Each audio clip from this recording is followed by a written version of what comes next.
অমুককে মেরাই, তো এখন ওকে গিয়ে মারছে। তুই কেন মারছো তো জানে না, আর যাকে মারা হচ্ছে সে বলছে আমি তাকে চিনি না, আমাকে মারছি কেন, ঘটনা কি? মারবই তো। আল্লাহ রাসূল বলছেন হত্যাকারী জানে না কেন আমি মারছি, নিহত ব্যক্তি জানে না কেন আমি মরলাম। 20 বছর থেকে জেলে আছো, নিজেই জানে না আমি কেন জেলে। ও কি জানবে? জজও জানে না। ও কি জানবে? উকিলও জানে না। ও কি জানবে? সাক্ষীও জানে না। যার কারণে সাক্ষী পৃথিবীতে তৃতীয় মহাপাপ। মিথ্যা সাক্ষী পৃথিবীতে তৃতীয় মহাপাপ। মিথ্যা সাক্ষী পৃথিবীতে তৃতীয় মহাপাপ। দ্বিতীয় মহাপাপ বাপ মায়ের অবাধ্য চলা। পাপ যত বড়ই হোক, সুদের ভাষা যেভাবে আল্লাহ নবী উল্লেখ করেছেন, ভাষা এমন নয়। সাক্ষী যত বড় পাপ হোক না কেন, সুদের ভাষার সাথে তার মিল নেই। শুনুন, মানুষকে হত্যা করা মহাপাপ, কিন্তু ভাষা এমন নয়। সুদের পাপের ভাষা, কেউ যদি জেনে শুনে 1 টাকা সুদ খায়, 36 বার জেনে করে যত পাপ হবে, 1 টাকা সুদ খেলে তার চেয়ে বেশি পাপ হবে। পাপের জগতে কোনো পাপের ভাষা এরকম নয়। সুদের পাপের 17টি ভাগ রয়েছে। ছোট ভাগ হলো মার সাথে জেনা করলে যেমন পাপ হয়। কি দিয়ে আপনাকে আমি বুঝাই সুদের পাপের ভাষা কি? অবাক কথা। যে সুদ দিন রাত মানুষে খাচ্ছে, কোনো পাপই না, কোনো হিসাবই করতে পারে না। সম্মানিত দিনী ভাই বোন, সুদের আলোচনায় লম্বা আলোচনা জেনে নিবেন। এখানে বলছি, সুদ যত বড়ই পাপ হোক না কেন, কোটি কোটি টাকা সুদ খেয়েছে, আজকে বলছে আল্লাহ আমি সুদের লেনদেন বন্ধ করলাম, জিন্দেগিতে আর কোনোদিন সুদের সাথে সম্পৃক্ত থাকবো না, আমি তোমার সাথে ওয়াদাবদ্ধ, তুমি আমাকে মাফ করো, ইনশাল্লাহ সব পাপ ক্ষমা হয়ে যাবে। কিন্তু আপনি কারো বদনাম করেছেন, আল্লাহকে বলেন তো এখন? এই জন্য আমি যখনই বক্তব্য দিয়েছি তখন বলেছি 4টা জিনিস মনে রাখবেন।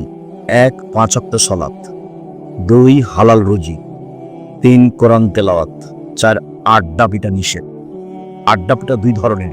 একটা দোকানে বসে ঘন্টার ঘন্টা গল্প করছেন, কার কথা যে কি বলছেন ধুলায় অন্ধকার। ওদিকে ল্যাংটা মেয়ে নাচছে, আর এদিকে আপনি বসে আছেন আর একজনের বদনাম করছেন। আর একটা হলো মোবাইল নিয়ে ঘন্টার ঘন্টা ল্যাংটা মেয়ে দেখায়, হলো আড্ডা পিটা। এসব আড্ডা পিটা একেবারেই হারাম। আড্ডা পিটা টোটালি হারাম। আড্ডা পিটা চিরদিনের জন্য হারাম। এক রাহুল কালামাবাদ, এই ছেলে তোমরা দাঁড়িয়ে কেন? যদি জায়গা না থেকে বসার সেটা ভিন্ন কথা। আপনারা যারা দাঁড়িয়ে আছেন, দয়া করে বসে কিছুক্ষণ কথা শোনেন। আপনার বিরক্তির আগে আমরা কথা শেষ করবো ইনশাআল্লাহ। যারা সামনে বসে আছেন, বসে থেকে দেখে ভালো। এই তুমি দাঁড়িয়ে আছো কেন? ওখানে কি করছো তুমি? মানুষের তোমার দাঁড়িয়ে থাকাতে কষ্ট পাচ্ছে, এটা বুঝতে চাও না তুমি? বাস তুমি মেশিন ঠিক করেছো, প্রথম 1 মিনিট ঠিক করে তুমি বসে থাকো। রাসূল সাল্লাল্লাহু আলাইহি ওয়াসাল্লাম যখন কথা বলতেন তখন সাহাবীগণকে বসতে বলতেন। এটাও সুন্নাহ। কি করবে এভাবে মারামারি করে, দাপট দেখে, ক্ষমতা দেখে, মানুষকে অপমান করে, মানুষকে জেল হাজতে দিয়ে কি করবে? মরলেই জাহান্নাম। যারা দাপট দেখাচ্ছে, যারা ক্ষমতা দেখাচ্ছে, যারা মানুষকে অপমান করছে, যারা মানুষকে জেল হাজতে দিচ্ছে, এদের মরার পরই জাহান্নাম। ও হলো জালেম। আর জুলুম খুব কঠিন জিনিস, বিচারও পরে হবে। যারা যাকাত দেয় না তাদের বিচার পরে হবে কেন? ওরাও জালেম। কিভাবে জালেম হলো ওরা? ওরা ফকির মিসকিনের প্রতি জুলুম করেছে, ফকির মিসকিনের হক দেয়নি। ধনী মানুষ কার টাকা মেরে খেয়েছে? ফকির মিসকিনের। যেহেতু ধনী মানুষ ফকির মিসকিনের টাকা মেরে খেয়েছে, কাজে ও জালেম। এখন আর বিচার পরে হবে। আল্লাহ রাসূল বলছেন তার বিচার পরে হবে। হাত্তা ইউরজাবেন নাস, সব মানুষের যখন বিচার হয়ে যাবে তখন ধনী মানুষের বিচার হবে। কিভাবে যে হবে আল্লাহই ভালো জানে। বুঝাতে হবে কঠিন, সব টাকা বুঝাতে হবে, কিভাবে আয় হয়েছে সবটাই বুঝাতে হবে, কিভাবে ব্যয় হয়েছে। এই ছেলে শোনো, টাকা ইনকাম করবা ব্যবসা করে, উপার্জনের 4টা পথ। একটা দিন মজুরি, সন্ধ্যায় টাকা শেষ। একটা চাকরি, 25 দিনে টাকা শেষ প্রায়। আর একটা হলো জমি চাষ, সমান সময় না হয় লস, সমান সমান না হয় লস। 4 ব্যবসা। রাসূল সাল্লাল্লাহু আলাইহি ওয়াসাল্লাম বলছেন সত্যবাদী বিশ্বস্ত ব্যবসায়ীরা নবীগণের সাথে জান্নাতে থাকবেন। ই আবার অবাক কথা। আল্লাহ রাসূল বলেছেন 2টা মেয়ে লালন পালন করে নবীর সাথে থাকা যায় এভাবে। তখন বাপ মনে করেছে যে আমার তো 2টা মেয়ে, তো আমি বিবাহ শাদী দিয়ে দিয়েছি, 2টা কেন আমার 5টা মেয়ে। বাপও খুব খুশি। কিন্তু আল্লাহ রাসূল যে এভাবে বলেননি। আল্লাহ রাসূল বলেছেন আল্লামাহুন্না, মেয়েকে বিদ্যা শিখিয়ে দিল। 2 আক্তাবাহুন্না, তাকে শিষ্টাচার শিখিয়ে দিল। আহসানা ইলাইহিন্না, তার সাথে সদাচরণ করলো। ওয়াজাওয়াজাহুন্না, তার বিবাহ শাদী দিয়ে দিল। সেই বাপ আমার সাথে জান্নাতে এইভাবে থাকবে। তো আপনার মেয়েকে শিক্ষা দিয়েছেন, কি যে শিক্ষা দিয়েছেন, তার নখটা বড় আছে, বলেন তো এটা কোন শিষ্টাচার? তার নখে নেইল পালিশ আছে, বলেন তো এটা কোন শিষ্টাচার? নেইল পালিশ তো ইহুদি খ্রিস্টানদের পতিতালয়ের মেয়েদের বৈশিষ্ট্য। ইহুদি খ্রিস্টানদের পতিতালয়ের মেয়েরা নখে নেইল পালিশ দেয়। আপনার মেয়ের কপালে টিপ আছে। হিন্দু মেয়েদের বিবাহ করার 10টি পদ্ধতি আছে, তার একটি পদ্ধতির নাম রাক্ষসী বিবাহ। মেয়ের পিতা বিবাহ দিবে না, আপনি জোর করে বিবাহ করবেন তো কপালে টিপ দিতে হবে, তাহলে বিবাহ হয়ে গেছে। সে টিপ এসেছে হিন্দুদের পক্ষ থেকে। বলেন আপনি মেয়েকে কি শিষ্টাচার শিখালেন?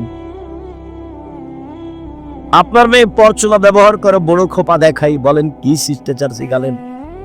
ভুরু তোরে চিকন করে রেখেছে, এইটা কি শিষ্টাচার? দাঁত ছিলে ফাঁকা ফাঁকা খোলা খোলা করে রেখেছে, এইটাই কি শিষ্টাচার? উঁচু স্যান্ডেল পরে নিজেকে লম্বা দেখাই, এটাই কি শিষ্টাচার? ব্রেসের পরে নিজেকে যুবতী দেখাই, এটাই কি শিষ্টাচার? সামনের চুল ছোট করে রেখেছে, এটাই কি শিষ্টাচার? আসকারা মাস্কারা কি কি মুখে লাগিয়ে ভ্যানে ঘুরছে, ভ্যানে জোড়ে। ভ্যানওয়ালা কি স্বামী? রিক্সাওয়ালা কি স্বামী? সেভাবে ওভাবে ঘুরছে, এটাই কি শিষ্টাচার? ভ্যানিটি ব্যাগ নিয়ে সিরাজগঞ্জ বাজারে চলে গেছে, এটাই কি শিষ্টাচার? কোনটা শিষ্টাচার? আল্লাহ রাসূল বলছেন যে ওই পিতা আমার সাথে জান্নাতে থাকবে যে পিতা মেয়েকে বিদ্যা শিখিয়ে দিল, 1, 2 শিষ্টাচার শিখিয়ে দিল, 3 ভালো আচরণ করলো, 4 বিবাহ শাদী দিয়ে দিল। সেই পিতা আমার সাথে জান্নাতে রবে থাকবে।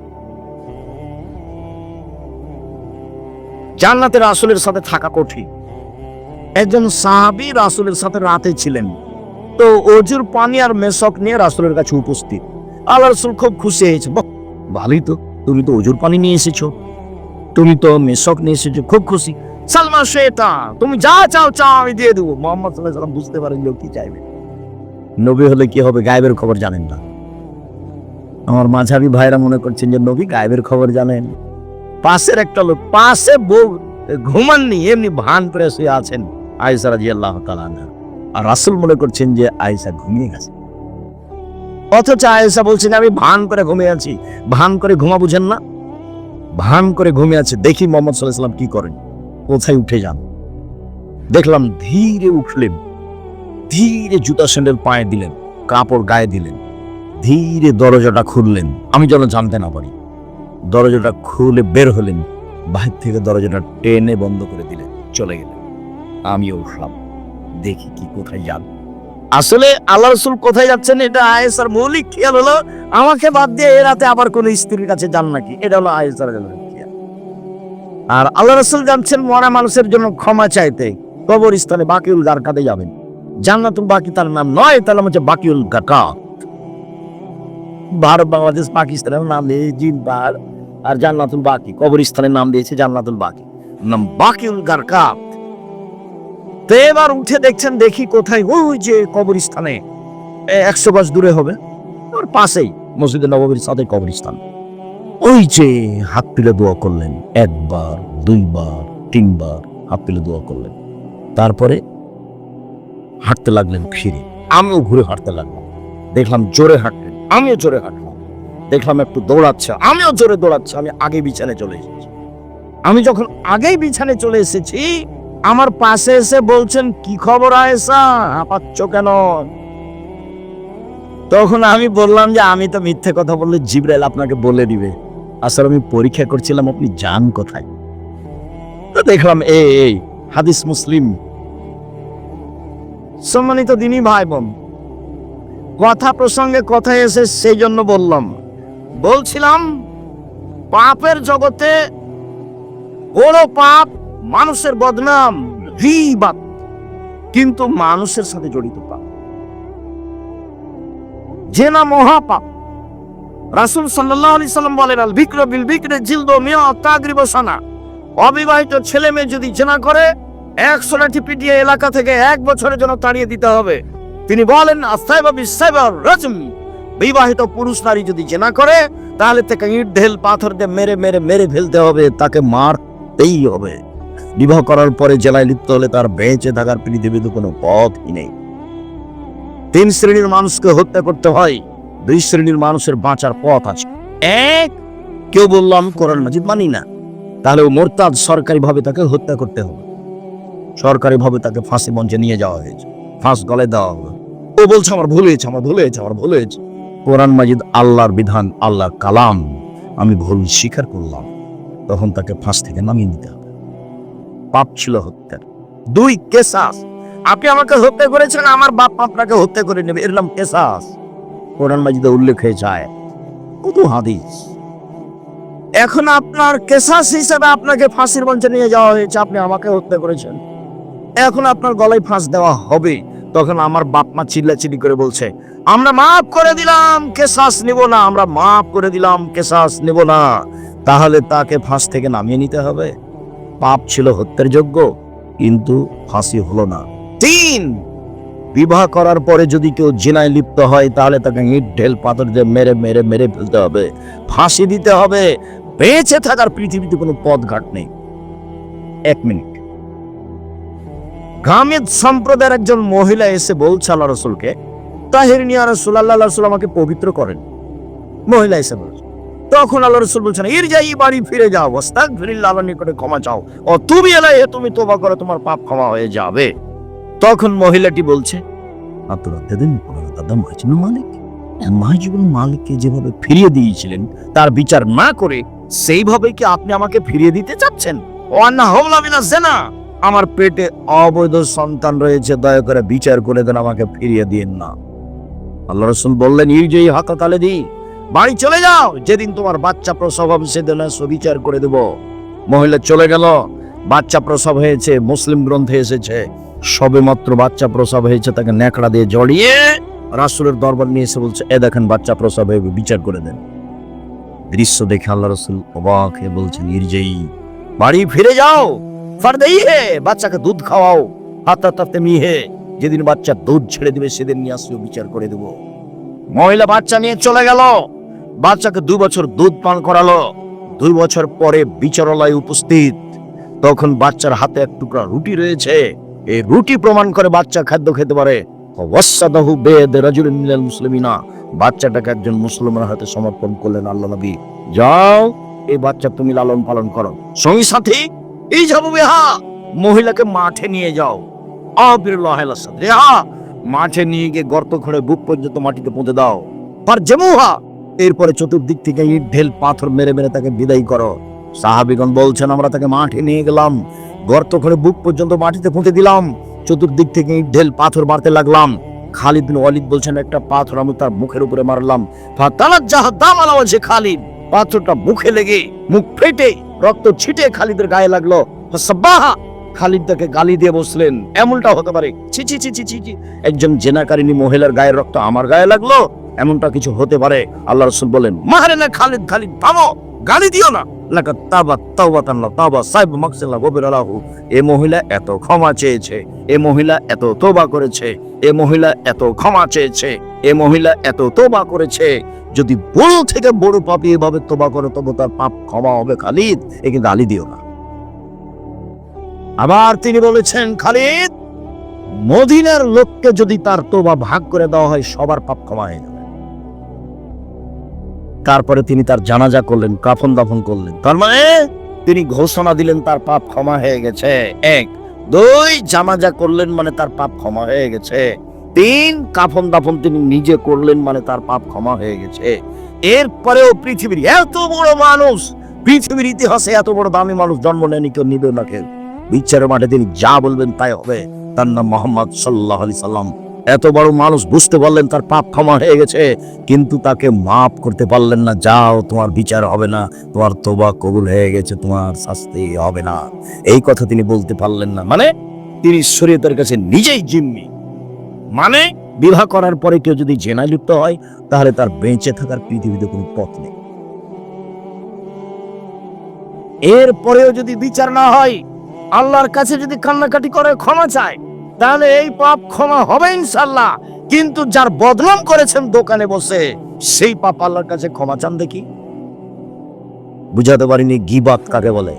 যদি আমি বুঝাতে না পারি তাহলে আমার ব্যর্থতা। কথা সত্য, কিন্তু আপনাকে বুঝাতে পারলাম না। আমি বলেছি জিন্দেগিতে কখনো আর ওই দোকানের সামনে বসবেন না। আড্ডা পিটা চিরদিনের জন্য হারান। দুইজন যেখানে আছে সেখানে যাবেন না।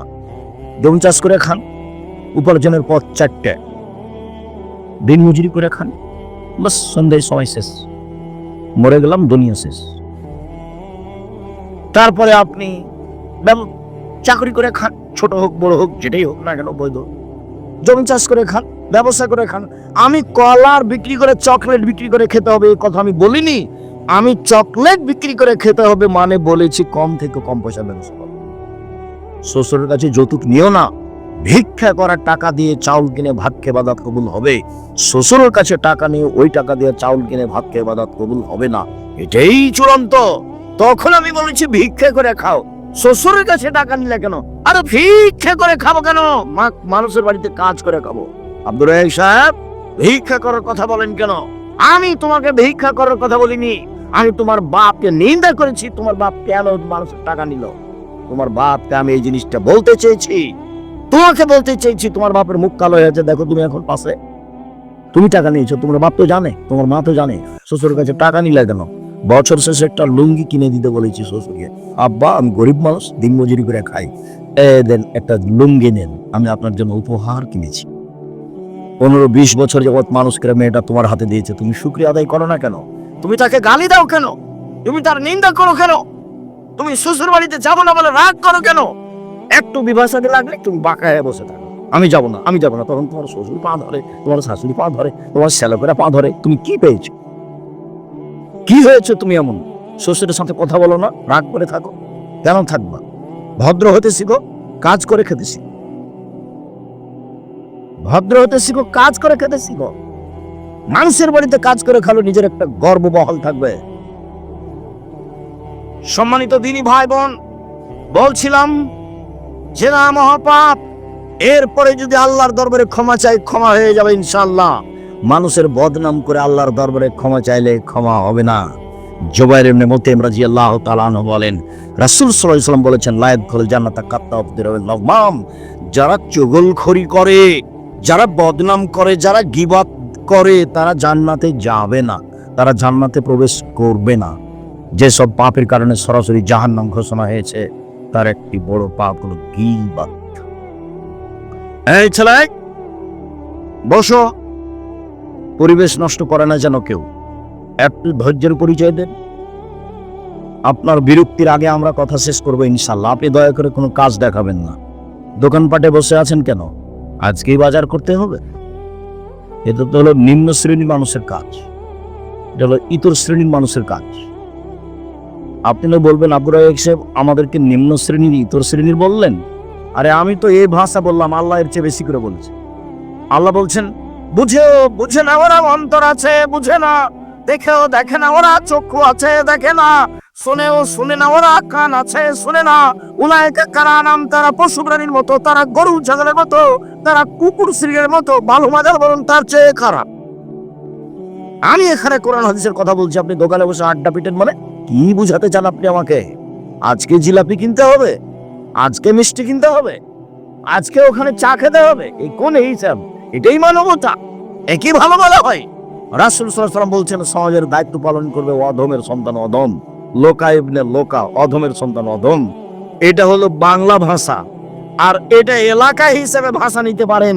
তখন আমি বলেছি, রংপুর, দিনাজপুর, লালমনিরহাট, নীলফামারী, কুড়িগ্রাম, পঞ্চগড়, ঠাকুরগাঁও, গাইবান্ধা, বগুড়া, জয়পুরহাট, এসব এলাকার ভাষায় সমাজের যেদিন লোক দায়িত্ব পালন করবে, বেন্নার বাচ্চা বেন্না। আর চাঁপাইনবাবগঞ্জ, রাজশাহীর ভাষায় ছোট লোকের বাচ্চা ছোট লোক। আমি এই কথা বলিনি, ভাষাটা আল্লাহ রাসূল বলেছেন, লোকা ইবনে লোকা, অধমের সন্তান অধম, নিম্ন শ্রেণীর সন্তান নিম্ন শ্রেণীর লোক। ঢাকার ভাষা আমি ভাষাটা বলতে পারলাম না, অমুকের পোলা অমুক, এই ভাষা আমি আপনার সামনে বলতে পারলাম।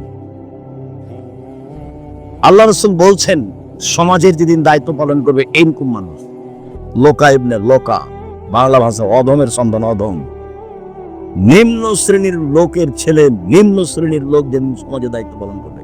আমি কি করতে পারি? মুহাম্মদ সাল্লাল্লাহু আলাইহি ওয়াসাল্লাম এইভাবেই বলছেন। একজন পল্লীর বেদুন মানুষ এসে বলছে, মাতা সাপ কিয়ামত কবে হবে? তখন আল্লাহ রাসূল বলছেন, এই যা উসসালাল আমর এই যে জয়াতিল আমানাত ফান্তাজির সা, যেদিন 10 পয়সা ধ্বংস করা হবে সেদিন কিয়ামত হবে। তখন পল্লীর অশিক্ষিত মানুষ বলছেন যে 10 পয়সা ধ্বংস করা হলে কিয়ামত হবে, এই ভাষা আমি বুঝতে পারলাম না। তখন আল্লাহ রাসূল বলছেন, এই যা উসসালাল আমর ইলা গাইয়া আলী ফান্তাজির সা, যেদিন দায়িত্ব অযোগ্য মানুষের হাতে তুলে দেওয়া হবে সেদিন কিয়ামত হবে। হেডমাস্টার অযোগ্য, হেড মাওলানা অযোগ্য, প্রিন্সিপাল অযোগ্য, ভাইস চ্যান্সেলর অযোগ্য, জেল সুপার অযোগ্য, মেম্বার, চেয়ারম্যান, এমপি, মন্ত্রী, ডিসি, এডিসি, দায়িত্বশীল যে যেখানে দায়িত্ব পালন করে যখন অযোগ্য হবে তখন কিয়ামত। সবাই আত্মসাৎ করবে, টাকা মেরে খাবে, সেদিন কিয়ামত হবে। দেখেন, মরণ একদিন আসবে, বইয়ে বইয়ে বিস্তারিত লিখে রেখেছি সব। জেনা এমন ভাবে বেড়ে যাবে, এটা হারে জল হেমারো, এটা হারে জল তাহারও জল হেমারে। গাধা যেমন গাধীর সাথে মিলে লজ্জা বুঝে না, ষাঁড় যেমন গাভীর সাথে মিলে লজ্জা জানে না, মানুষ সেদিন খোলা মাঠে জেনা করবে, লজ্জা বুঝবে না। জেনা মানুষের কাছে পাপের কাজ নয়। 3টা পাপের কারণে ভূমিকম্প হবে, ভূমিকম্পে মানুষ আতঙ্কিত। 3টা পাপের কারণে ভূমিকম্প হবে। 3টা পাপের কারণে সন্ধ্যায় ছিল মানুষ, সকালে হবে শোর বানর। সন্ধ্যায় থাকবে মানুষ, সকালে হবে শুক্র বানর। সব সমস্যা নেমে আসবে 3টা পাপের কারণে। এক, এই যে সালিবুল খমুরা, মানুষ যখন নেশাদার দ্রব্য পান করবে তখন 3টা বিপদ নেমে আসবে। তার একটা হলো ভূমিকম্প। 2, জাহরাতুল কায়নাত, মেয়েরা যখন নাচবে, সব মোবাইলে মেয়ে নাচে, সব দোকানে মেয়ে নাচে, প্রায় সব বাড়িতে মেয়ে নাচে, প্রায় সব ঘরে মেয়ে নাচে। ভূমিকম্প তো স্বাভাবিক ব্যাপার। মেয়েরা যখন নাচবে তখন ভূমিকম্প হবে। সারাবুবিল মাসের যখন বাদ্যযন্ত্র বাজবে, সব মোবাইলে বাজনা বাজে, সব দোকানে বাজনা বাজে, প্রায় সব বাড়িতে বাজনা বাজে। ভূমিকম্প দেরি হচ্ছে, এটাই আলহামদুলিল্লাহ। রাসূল সাল্লাল্লাহু আলাইহি ওয়াসাল্লামের কথা অনুপাতে দেরি হওয়ার কথা নয়। সম্মানিত দিনী ভাই বোন, বলছিলাম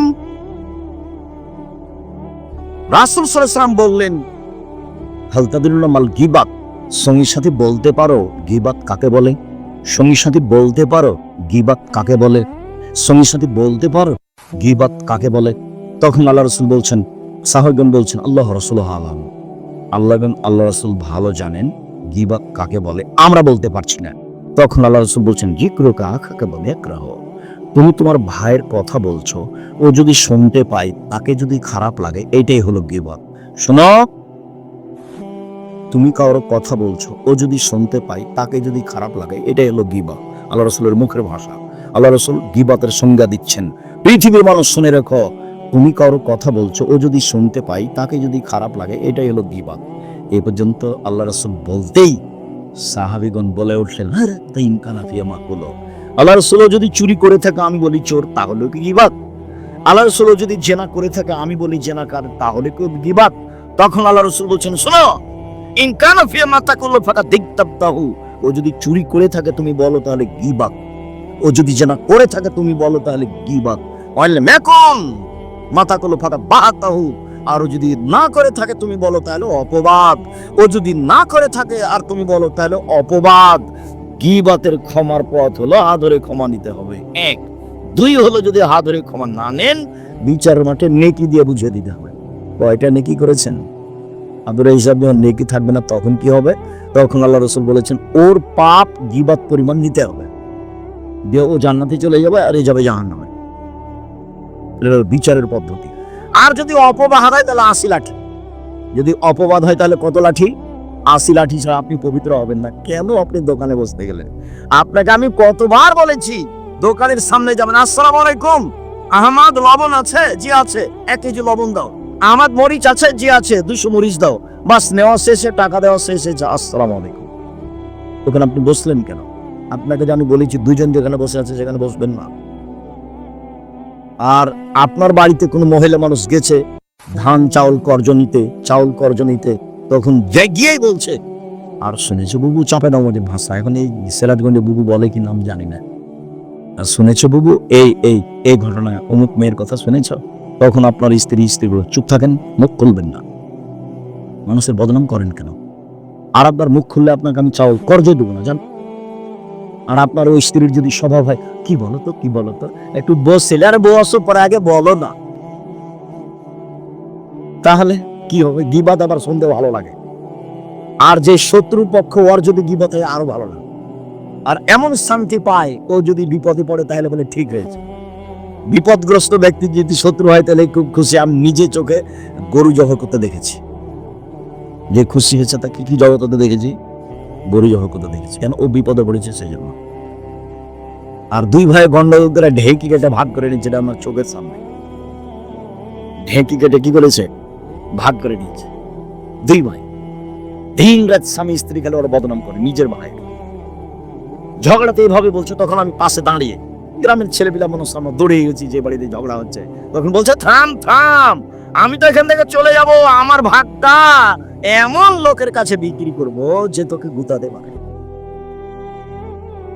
অথচ আল্লাহ রাসূল বলছেন, নিজের ভাই যখন বলবে জমি আমি কিনবো না, তুমি যার কাছে ইচ্ছা বিক্রি করো, তখন তুমি অন্যের কাছে বিক্রি করতে পাবা। তাছাড়া তোমার বিক্রি নিষেধের কথা মুহাম্মদ সাল্লাল্লাহু আলাইহি ওয়াসাল্লাম বলছেন। কথা বুঝাতে পারিনি, আরেকবার বলি। আমাদের গ্রামের ওই লোকটা বলছে ওর ভাইকে ঝগড়াই, যে শোন, আমি তো এখান থেকে চলে যাব, তা আমার জমির ভাগটা তোকে দিব না, এমন মানুষের কাছে বিক্রি করব যে মানুষ তোকে কি করতে পারে? লুটাতে পারে, উচিত শিক্ষা দিতে পারে। অথচ আল্লাহ রাসূল বলেছেন যে ভাই ভাইয়ের ভাগ বিক্রি করতে পাবে না ভাইকে না বলে। যখন ভাই বলবে ঠিক আছে ভাই, আমি তোমার ভাগ কিনতে পারছি না, যেখানে ইচ্ছা সেখানে বিক্রি করো, তখনই অন্যের জায়গাতে বিক্রি করো, অন্যের কাছে বিক্রি করো। বিক্রি নিষেধ। কিভাবে বদনাম গড়ে উঠছে সমাজে! দল করলে, সংগঠন করলে, দলাদলি করলে, মারামারি করলে, এটা হবে একবারে গীবাত বদনামের বন্যা। আমি বসে আছি, হঠাৎ করে ওই সাংবাদিক ঢুকেছে প্রতিষ্ঠানে। আমি সাধারণত কারোর সাথে এরকম কথা বলি না, তো আমি অফিসে কি কাজে বসেছি, চলে এসেছি। আমার সাথে এখন কথা বলছে, বলতে বলতে বলছে যে আপনার প্রতিষ্ঠানে এটা ঘটে চলে। তখন আমি বলছি, সেই কথা এখন কেন? ভিক্ষা করে খেতে পারেন না? এই কাজ করতে কেন এসেছেন? সাংবাদিকতায় হারাম। সাংবাদিকদের কাজই হলো মিথ্যা কথা কি করা, প্রকাশ করা। একটু পরে বলছি, দেখেন মিথ্যা কথা প্রকাশ করা কত কঠিন। আল্লাহ তাআলা বলছেন, ওয়ালা তাজাসসু, পৃথিবীর মানুষ তোমরা দোষ ত্রুটি উদ্ঘাটন করো না। দোষ ত্রুটি উদ্ঘাটন করা চিরদিনের জন্য হারাম। তিনি বলছেন, ওয়ালা তাহাসসু, মানুষের গোপন কথা কান লাগিয়ে শোনো না। যারা মানুষের গোপন কথা কান লাগিয়ে শুনে, তাদের কানে বিচারের মাঠে তামা সীসাকে গলিয়ে জাহান্নামের আগুনে গলে কানে ঢেলে দেওয়া হবে। মানুষের গোপন কথা শোনা হারাম, মানুষের দোষ ত্রুটি উদ্ঘাটন করা হারাম। রাসূল সাল্লাল্লাহু আলাইহি ওয়াসাল্লাম বলেন, মান সাতারা মুসলিমান সাতারাহুল্লাহু ফিদ দুনিয়া ওয়াল আখিরাহ। কেউ যদি মানুষের দোষ ত্রুটি দুনিয়াতে ঢেকে রাখে, আল্লাহ বিচারের মাঠে তার দোষ ত্রুটি ঢেকে রাখবেন। এক মিনিট এদিকে লক্ষ্য করেন, এই চালাই ঘুমিয়ে আসো নাকি? এদিকে লক্ষ্য করো। আল্লাহ তাআলা বিচারের মাঠে একজন পাপীকে নিয়ে আসবেন, নিয়ে এসে তারা বাহু দিয়ে আড় করে রাখবেন, কাউকে দেখতে দিবেন না, দিয়ে তার আমলনামাটার সামনে ধরে বলবেন, দেখো তো এগুলো কি তোমার পাপ? ওদিকে আড় করে আছে, কেউ যেন দেখতে না পায়। আল্লাহ বলছেন এভাবে, দেখো তো এটি কি তোমার পাপ? তখনও বলবে জি, এগুলি আমার পাপ। তখন আল্লাহ বলবেন, তুমি কি মনে করো আমার ফেরেশতারা অন্যায় লিখেছে? তখনও বলবে জি না, জি না, আমি এটা বলি না যে ফেরেশতারা অন্যায় লিখেছে। তখন আল্লাহ বলবেন, তুমি আমাকে কিছু বলতে চাও? তখন লোকটা বলবে জি না, আমি কিছু বলতে চাই না। তখন আল্লাহ বলবেন, শোনো, তোমার একটা ভালো বাস ছিল, তুমি মানুষের দোষ ত্রুটি ঢেকে রাখতে। তুমি মানুষের দোষ ত্রুটি ঢেকে রাখতে পারো, আমি আল্লাহ তোমার দোষ ত্রুটি ঢেকে রাখতে পারি না। যাও, তোমার বিচার হবে না, তোমাকে মাফ করে দিলাম। বলেন সাংবাদিকের কি হবে? ওর আর কোন রুজির পথ নেই। আমি ভিক্ষে করে খেতে বলছি, এটা তো একটা গতি আমার, দিন মজুরি করে খাবে। আরো দুনিয়াতে অনেক পথ আছে। চকলেট বিক্রি করেই খেতে হবে তা তো না, কলা বিক্রি করে খাবে, জুতা সেন্ডেল বিক্রি করে খাবে, কাপড় চোপড় বিক্রি করে খাবে, অনেক পথ আছে উপার্জন। এই অটো চালানোর চেয়ে, অটো দিয়ে রাস্তা ঘাটার চেয়ে ব্যবসা করা ভালো। জুতা সেন্ডেল রাস্তায় বিক্রি করো, অত রিক্সের উপরে বোঝা নিতে গেলে কেন? ছোট থেকে ছোট ব্যবসা করো। সত্যবাদী বিশ্বস্ত ব্যবসায়ীরা কোটিপতি, জান্নাত কিনবে কোটি টাকার ব্যবসা করে। আমি জান্নাত কিনবো জুতা স্যান্ডেল বিক্রি করে ফুটপাতে। আমি বিশ্বস্ত, 10 টাকা দিয়ে জুতা কিনেছি, 12 টাকা বিক্রি করব, 40 টাকা বিক্রি করব না। ঢাকা